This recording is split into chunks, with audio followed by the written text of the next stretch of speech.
ผู้จิตของผู้รู้จิตที่เป็นจิตของผู้รู้เนี่ยมันก็อยู่กับคำว่าฤดูร้อนอยู่ได้เป็นปกติ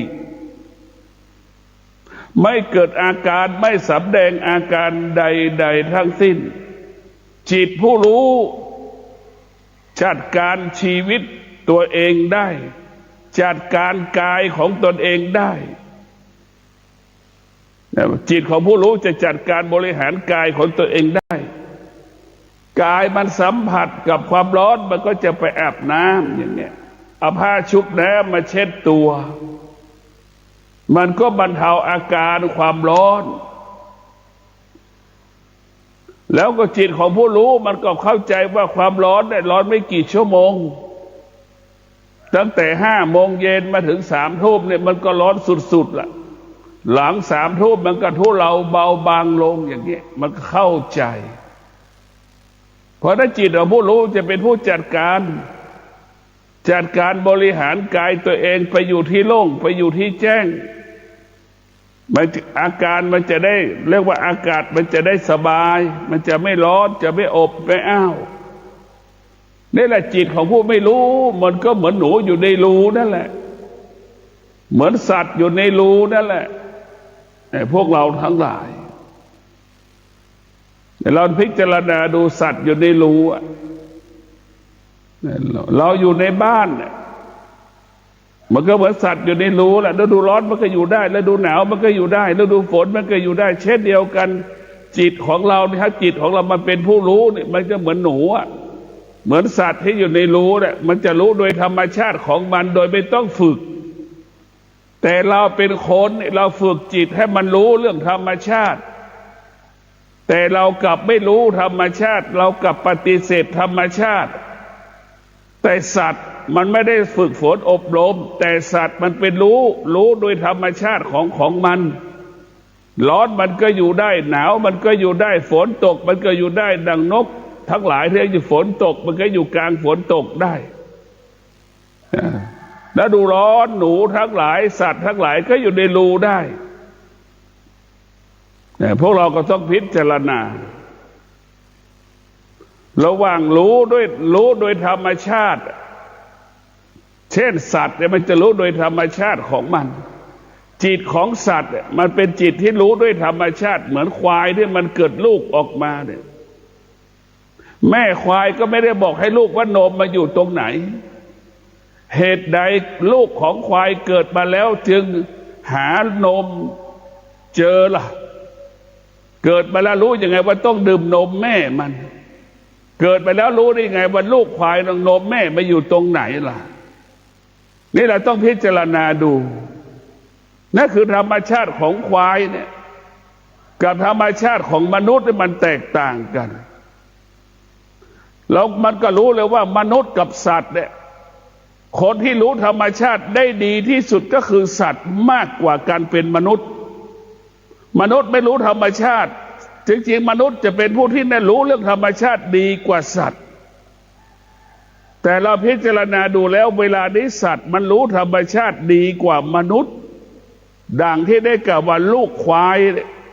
มันเกิดจากท้องแม่มันออกมาแล้วเนี่ยแม่มันก็บอกไม่ได้ว่านมมาอยู่ตรงไหนลูกควายรู้ได้ยังไงว่าเกิดมาแล้วต้องดื่มนมดูดนมแม่แล้วลูกควายรู้ได้ยังไงว่านมแม่มาอยู่ตรงไหนเดี๋ยวเราพิจารณาดูนี่แหละคือธรรมชาติตรงกันข้ามแม่ที่คลอดลูกออกมาถึงเวลาที่จะลูกดื่มนมผู้เป็นแม่ทั้งหลายพิจารณาดูว่าเราเอาปากของลูกเนี่ยจะให้ลูกดูดนมเนี่ยเราเอาปากลูกถูนมกี่ครั้งเห็นไหมเราเจอว่าธรรมชาติของลูกเนี่ยมันไม่รู้ตั้งแต่เราเกิดมันไม่รู้ตั้งแต่เราเกิดมันไม่รู้ตั้งแต่เกิดธรรมชาติมันไม่รู้เลยผู้เป็นแม่พิจารณาดูว่าเราเอาลูกเราคลอดลูกครั้งแรกที่ลูกจะดูดนมเราเอาปากของลูกถูนมแม่กี่ครั้งกว่าลูกนั้นจะดูดนมแม่พิจารณาดูเราพิจารณาดู เอานมเอาปากลูกเราถูนมแม่กี่ครั้งกว่าลูกนั้นจะดูดนมแม่ในเราพิจารณาดูเรารู้ดีว่าระหว่างแม่ของควายกับแม่ของโคนนี่มันก็แตกต่างกันลูกของโคนกับลูกของควายก็แตกต่างกันแต่เราต้องพิจารณาดูแล้วลูกแม่ของควายนี่รับผิดชอบลูกของควายไม่เกิน2 ปีลูกของควายก็รู้ว่าจะรักสร้างภาระปัญหาให้แม่เนี่ย2 ปีเหมือนกันหลังจาก2 ปีแล้วควายลูกของควายมันก็จะใช้ธรรมะตนแลเป็นที่พึ่งแห่งตน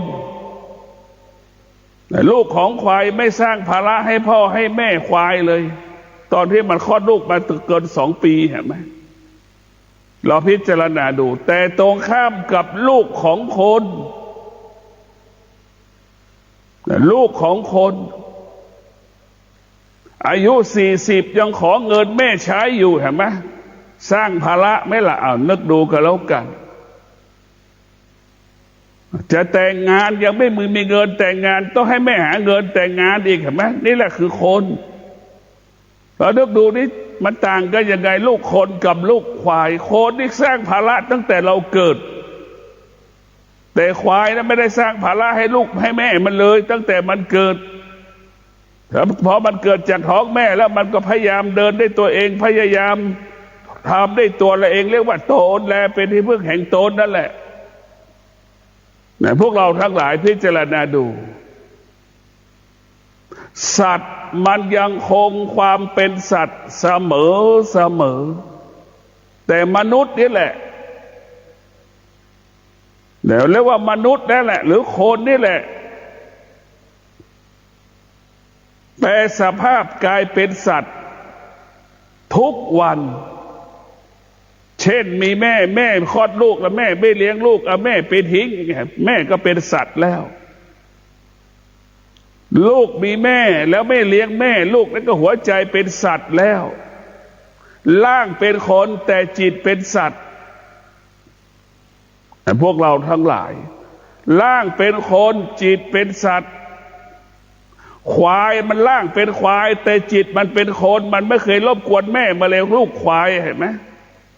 ไม่เคยเบียดเบียนแม่มันเลยหากินตัวเองเกิดมาพึ่งพาตนเองอาศัยตนเองพิจารณาดูพวกเราต้องพิจารณาควายนะมันเป็นสัตว์ในร่างควายแต่จิตมันเป็นคนอยู่กับคนเป็นคนแต่ร่างเป็นคนจิตมันเป็นสัตว์มีแม่แล้วไม่เลี้ยงแม่มีลูกและไม่เลี้ยงลูกนี่แหละคือการเป็นสัตว์เกิดขึ้นในร่างของมนุษย์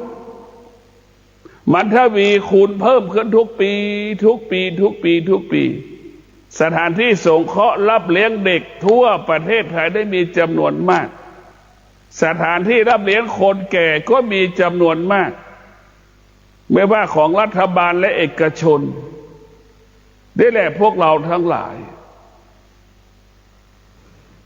เราจะเห็นสังเกตว่าแม่นั้นเป็นผู้รับผิดชอบลูกโดยเฉพาะแม่โบราณเนี่ยเป็นผู้รับผิดชอบลูกแต่แม่ลูกส่วนมากไม่รับผิดชอบแม่นี่คือกฎของลูกกับกฎของแม่มันแตกต่างกันแม่นี่จะเป็นผู้รับผิดชอบลูกอย่างดีเลี้ยงลูกอย่างดีไม่มีเหตุผลใดๆให้กับลูกตนเองเสียสละทุกอย่างให้กับลูกตนเองนี่แหละคือแม่ตรงข้ามกับลูกเป็นผู้รับไม่ลูกเป็นผู้ไม่รับผิดชอบต่อแม่ลูกคนไหนมีเงินก็เอาลูกคนไหนที่มีเงินหรือแม่คนไหนที่มีเงินลูกก็เอาเงินของแม่เนี่ยไปจัดการเอาแม่เอาพ่อไปไว้สถานที่รับเลี้ยงคนแก่เห็นไหมนี่มันคือเป็นผู้ไม่รับผิดชอบแต่พวกเราทั้งหลายลูกเป็นผู้ไม่รับผิดชอบ เราจะสังเกตได้เอาพ่อแม่ไปไว้สถานที่รับเลี้ยงคนแก่มีเหตุมีผลว่าพ่อจะมีเพื่อนแม่จะมีเพื่อนปู่จะมีเพื่อนตาจะมีเพื่อนเห็นไหมนี่แหละคือเป็นผู้ไม่รับผิดชอบนี่แหละลูกยุคปัจจุบันเนี่ยเป็นแบบนี้ลูกปัจจุบันเนี่ยเป็นผู้ไม่รับผิดชอบลูกต่อไปในอนาคตข้างหน้าก็เช่นเดียวกันเป็นผู้ไม่รับผิดชอบมันจะทวีคูณขึ้นเรื่อยเพราะฉะนั้นแม่เลี้ยงลูกในอนาคตข้างหน้าก็เหมือนแม่เลี้ยงหมาตัวหนึ่งนั่นแหละพวกเราทั้งหลายลูกไปเป็นผู้ไม่รับผิดชอบแต่ทำไมลูกตัวเอง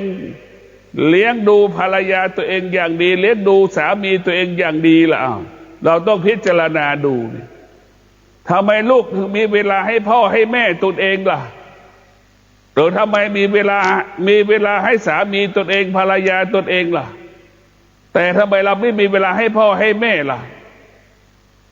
อันนี้แหละคือลูกที่ไม่มีขาดสติขาดปัญญา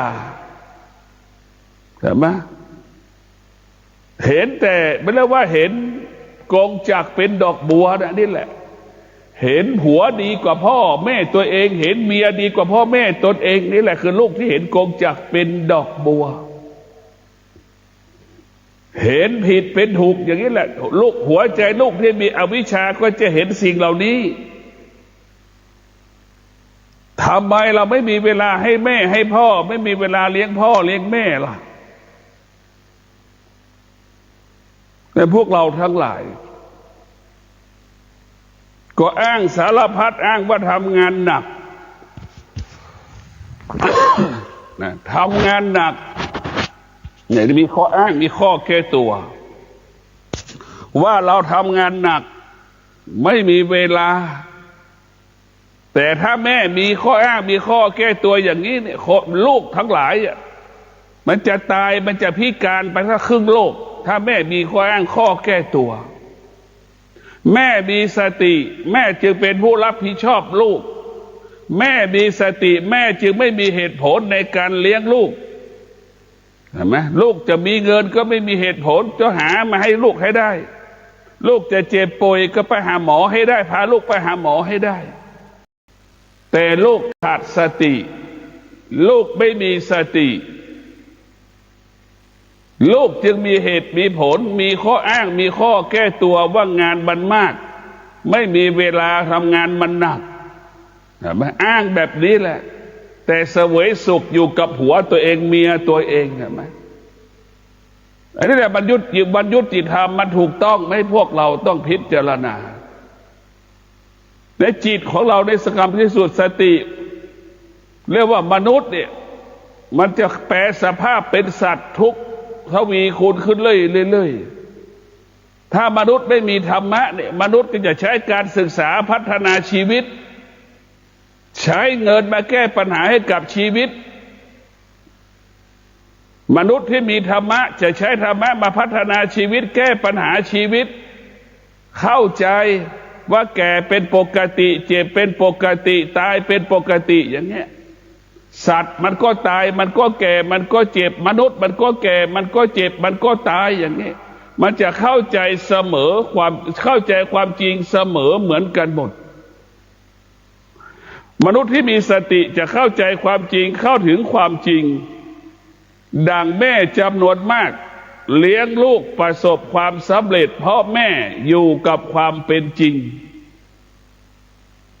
เพราะแม่มีสติแม่จึงอยู่กับความเป็นจริง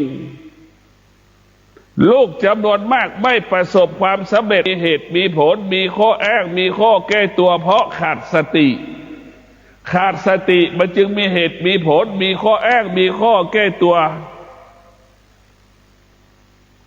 แม่เห็นลูกเจ็บป่วยเลยแม่จะพาไปหาหมอแล้วทารกแรกเกิดออกอาการแม่ก็สังเกตละพาลูกไปหาหมอแล้วตรงข้ามกับลูกแม่บอกให้ลูกไปส่งไปหาหมอไปคลินิกไปโรงพยาบาลเนี่ย ลูกยังมีข้อแม้ต่อรองอีกตอนเย็นได้ไหมตอนบ่ายได้ไหมนึกดูกันแล้วกันพวกเราทั้งหลายเนี่ยเราจะเห็นว่าจิตได้รับการฝึกฝนเนี่ยมันจะเป็นผู้รับผิดชอบเหมือนดั่งแม่จิตที่ไม่ได้รับการฝึกฝนก็เหมือนลูกเนี่ยมันจะมีข้ออ้างข้อแก้ตัวมีข้อต่อรองตลอดเวลาเราต้องพิจารณาสิ่งเหล่านี้มันเป็นความจริงอยู่